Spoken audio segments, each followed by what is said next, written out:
Pero él ha establecido, estimado público, de que puede haber un aporte original al núcleo duro de la filosofía, que es la lógica, desde la filosofía aymara y desde la cultura y la lengua aymara. Y él ha publicado un libro sobre la lógica trivalente del idioma aymara. Como es un libro muy difícil, cuya primera frase ya está llena de ecuaciones matemáticas, muy complicado de entender, él demuestra, en base a los últimos adelantos de la lógica y de la informática, o sea, de la ciencia computacional. Él es el inventor del sistema Tamil, que es un sistema de traducción simultánea vía aymara. Traduce, por ejemplo, del inglés al chino o del húngaro al holandés vía aymara. Es una cosa muy, muy interesante, que aquí ni el movimiento indianista ni los partidos indianistas, indigenistas, le han dado bola, para decirlo de forma muy clara.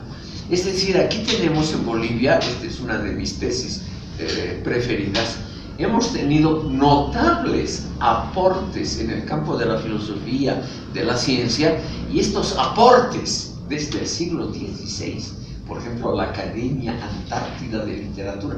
¿Quién diablos se acuerda hoy de ellos? De poetas que han sido comentados por Cervantes y Lope de Vega, que han vivido aquí en La Paz o Potosí. ¿Quién se acuerda de Diego Dávalos y Figueroa? O de Diego de Fernán Gil. Nadie se acuerda. No hay una sola calle, una escuela que recuerde a estos ejemplares. Y en el siglo XX, comienzos del XXI, tenemos a Iván Guzmán de Rojas, que ha publicado varios escritos sobre la lógica trivalente del idioma aymara, que por lo menos merecería una discusión. O sea, merecería por lo menos que, por ejemplo, esta carrera lo invite al señor a que se discuta, porque vive todavía, a que se discutan sus tesis, lo cual obviamente nunca va a pasar, nunca ha ocurrido y nunca va a pasar. Porque es una cuestión original. Y a nosotros nos encanta la repetición de lo conocido, las maldades del imperialismo, las perversidades, etcétera, etcétera, de los agentes externos, todo eso.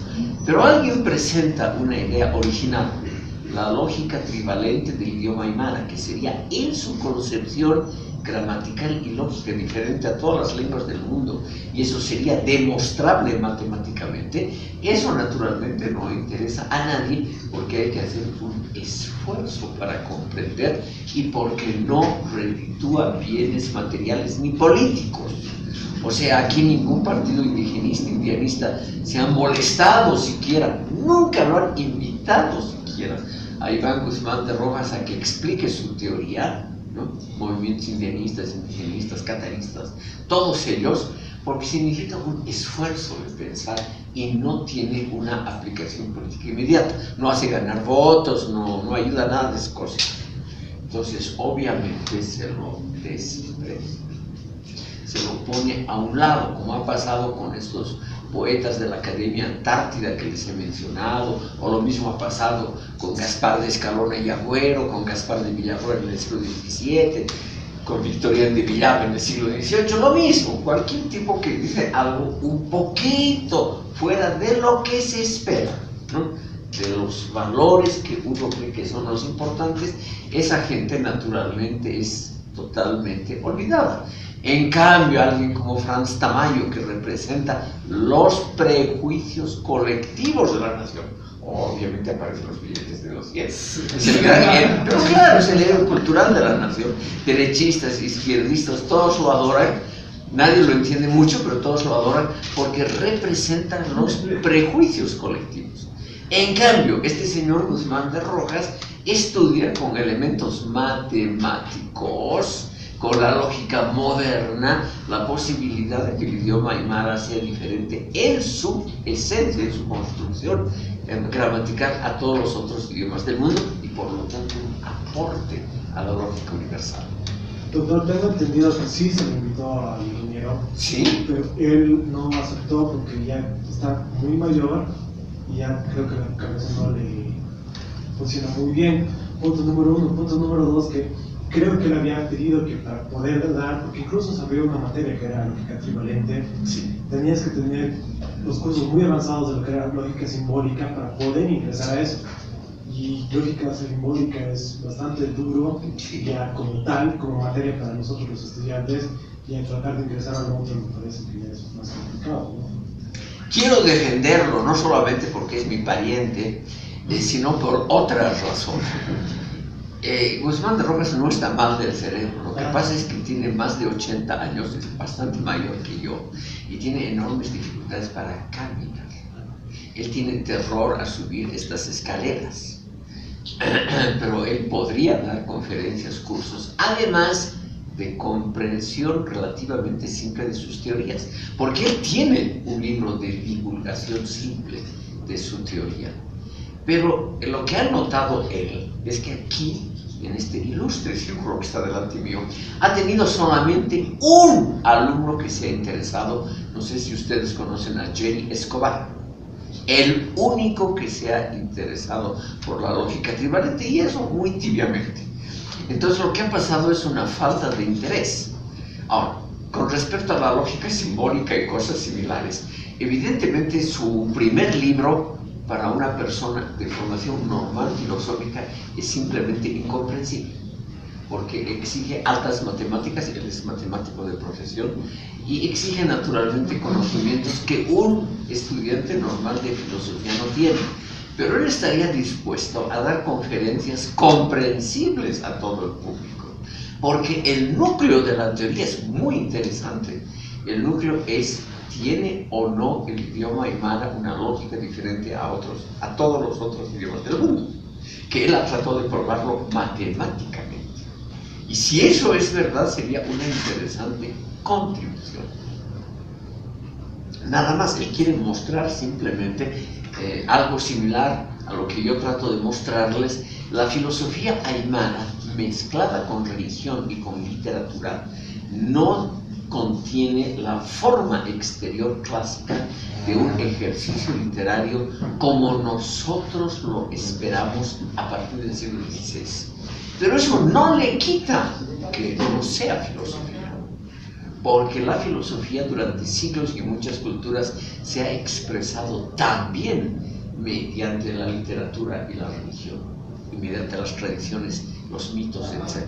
Entonces lo que hay que estudiar son los contenidos de mitos, religiones, de ejercicios literarios, etc., para ver si hay o no algo original. Entonces el argumento, estimado público, es el siguiente: la filosofía andina es extremadamente importante en un mundo que está yendo hacia su posible autodestrucción a causa de su éxito material. Porque no es por falta de éxitos, sino que nosotros hemos dominado la naturaleza, podemos construir gigantescas represas. En la China se está por terminar, estimado público, la represa más grande del mundo, que va a embalsar los afluentes de los ríos Amarillo y Azul y va a cambiar completamente la geografía china. Y no sabemos si eso va a ser un cambio positivo o negativo. De todas maneras va a haber un embalse gigantesco, el más grande del mundo. Nosotros hemos talado casi todos los bosques de las zonas templadas y estamos talando lo que queda de los bosques tropicales. Es una destrucción a largo plazo gigantesca que nos va a quitar seguramente las fuentes de regeneración del oxígeno atmosférico. La filosofía andina no tiene ese tipo de argumentos, o sea, no recupera lo que podríamos llamar una reflexión filosófica basada en ecología, pero por medio de mitos, leyendas y extractos religiosos, nos somete, estimado público, a que nosotros revisemos nuestras certidumbres. Y eso es un gran error, porque nosotros estamos muy seguros de que nosotros sabemos cómo funciona el mundo, de que nosotros sabemos manejar este pequeño planeta. Y ahí puede haber un error de perspectiva. Puede ser que nosotros sabemos a corto plazo cómo hacerlo bien, pero a muy largo plazo no sabemos seguramente si nuestros esfuerzos van a ser tan buenos. Entonces, en lugar de pensar que el mundo es un espacio neutro, continuo, calculable, matematizable y obviamente utilizable, la visión andina presupone que el espacio es algo discontinuo, que pueden haber elementos sagrados, es decir, intocables en el mismo. Y esa intocabilidad es naturalmente algo que no nos gusta, porque nos recuerda a un mundo religioso. Pero al mismo tiempo, estimado público, si yo, con la fuerza de una religión, declaro intocable, por ejemplo, una reserva vegetal, una reserva de bosque, eso tiene la misma función, la misma a largo plazo, que una legislación adecuada que nos diga este bosque no debe ser explotado ni usado para ningún otro fin que no sea la recreación. Es decir, tiene la misma función que la legislación moderna sobre espacios naturales. Es por eso, estimado público, que no debemos arrogantemente pensar que lo que tiene una prohibición religiosa realmente es algo negativo, porque seguramente es una prohibición que tiene una forma exterior religiosa, porque es la única forma en que las antiguas comunidades tomaban en serio una prohibición, ¿no? Como vamos a ver ahora un ejemplo del Islam, pero el núcleo mismo no se deben utilizar espacios vulnerables, espacios que no se autorregeneran fácilmente como son los bosques tropicales. La idea que está atrás es muy razonable. No todo el espacio es igual, no todo el espacio es continuo, calculable, medible, matematizable y por lo tanto usable. Entonces la idea de la filosofía andina de que el espacio parcialmente puede ser sagrado es una idea similar, estimado público, a la que han tenido muchas religiones que, por ejemplo, prohíben el comer cerdo, no porque el cerdo sea un animal inmundo, sino porque en esas épocas en que no habían medios de refrigeración, no habían análisis de peligrosidad, el cerdo podía dar triquinosis en un espacio tropical o muy caliente muy fácilmente. Y se podía naturalmente envenenar mucha gente. Entonces la prohibición coránica del Islam de no comer carne de cerdo tenía que ver en el siglo VI, estimado público, cuando no había ninguno de los progresos técnicos modernos, tenía que ver con el deseo razonable del legislador religioso de, bajo el manto religioso, darnos una idea de sentido común que no todos tienen. Porque ustedes saben probablemente que el sentido común es el más raro de los sentidos, el que menos se usa. Quisiera mencionar un último punto relacionado con este elemento, lo rescatable de la cultura andina, es la concepción, estimado público, de duda sobre el carácter lineal ascendente de la historia. Esta idea de que nosotros siempre progresamos es una idea muy difundida hoy en todo el mundo, y justamente en el tercer mundo, que ha venido más tarde a gozar de los frutos de la modernidad, es algo profundamente popular. Si ustedes visitan Corea del Sur o Taiwán o Singapur, donde estos señores han hecho un extraordinario progreso material en pocas décadas, Singapur, Taiwán y Corea del Sur, en 1960, hace medio siglo, eran mucho más pobres que Bolivia. Yo soy exportadores mundiales de industria. Entonces, estimado público, naturalmente que esa gente está orgullosísima del progreso que se debe a su trabajo. Están muy, muy orgullosos. Y para ellos decir que no hay una historia lineal ascendente, que siempre vamos a avanzar hacia estadios cada vez más ricos, más progresistas, etc., esa idea les es completamente extraña, aunque sean budistas, aunque sean confucianos, aunque respeten ritos taoístas, todo lo que ustedes quieran. Pero esa población cree firmemente en la idea de que el progreso es algo históricamente alcanzable. inalcanzable y que siempre vamos a estar mejor de lo que estamos ahora. Cualquier político en Malasia, Singapur, Corea, que diga lo contrario, no alcanza un voto en una elección. Es decir, es suicidarse el hablar contra el progreso.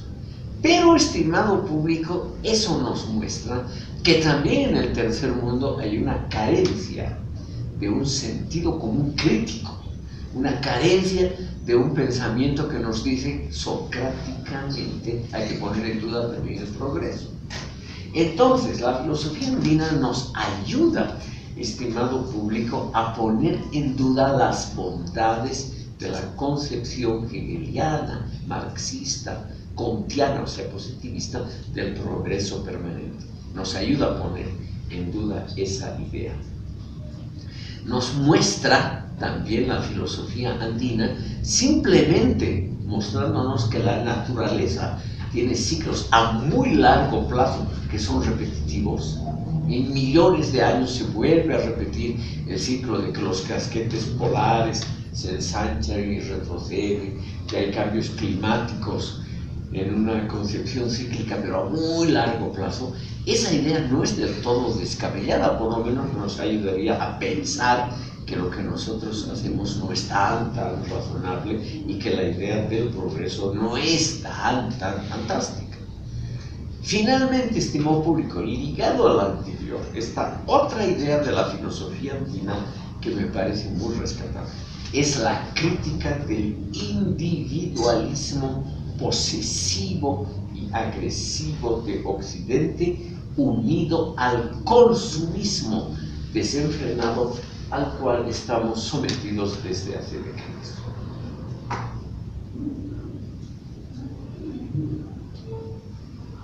La filosofía andina apuesta más bien por una lógica de la reciprocidad, o sea, por una lógica de ayuda permanente entre todos, que sería la base de una vida social sana, o sea, una vida basada en la reciprocidad y no en la competencia. No hay duda de los triunfos de la cultura occidental basados en el individualismo competitivo, de eso no hay duda. En la cultura occidental, por ejemplo, por medio del enriquecimiento, estimado público, ha avalado los esfuerzos individuales de progreso. Ustedes con seguridad han oído hablar de un señor apellidado Edison en Estados Unidos que inventó los focos eléctricos, el tocadiscos y otras cosas sin las cuales hoy no podemos vivir. Inventó el cableado eléctrico para iluminar una ciudad, los generadores de electricidad. Es decir, la vida actual no es pensable sin ese señor. Y ese señor, como premio individual a su inventiva, se convirtió en uno de los mayores millonarios de su época, hace más o menos un siglo, fines del XIX, comienzos del XX, una inmensa fortuna. Y así muchos de los inventores han sido, ese esfuerzo individual ha sido premiado, por ejemplo, mediante grandes fortunas. Hoy en día las fortunas, estimado público, tienen que ver en parte todavía con esos éxitos. Por ejemplo, todos ustedes han oído hablar de Bill Gates, el hombre más rico del mundo, el que ha inventado los sistemas modernos con los que funcionan las computadoras que ustedes tienen. O, por ejemplo, el señor Rockefeller, que ha inventado, el abuelo de los actuales, que ha inventado cómo conseguir petróleo en esquistos que tienen poco contenido de petróleo. Es un gran invento de este señor. O, por ejemplo, los Krupp y Thyssen, los que han inventado en Alemania los sistemas modernos de fabricación de acero. O Siemens, que ha inventado una forma de generar energía eléctrica y se han convertido en las mayores fortunas de su época.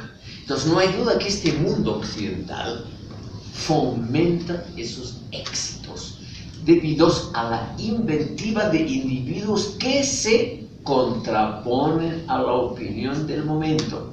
Edison y todos los que he nombrado, estimado público, son personas que se han contrapuesto a las costumbres, a las verdades de su época. y justamente como individuos contraponiéndose al sentido colectivo, o sea, una forma de individualismo, es que han alcanzado su éxito y han ayudado al mundo. Pero la filosofía andina, vamos a ver, nos muestra también los peligros de un individualismo dogmático. Pero primero escucharemos aquí al Señor. Gracias. Bill Gates, justamente sí, de acuerdo. La iniciativa individual y el egoísmo, etcétera, han hecho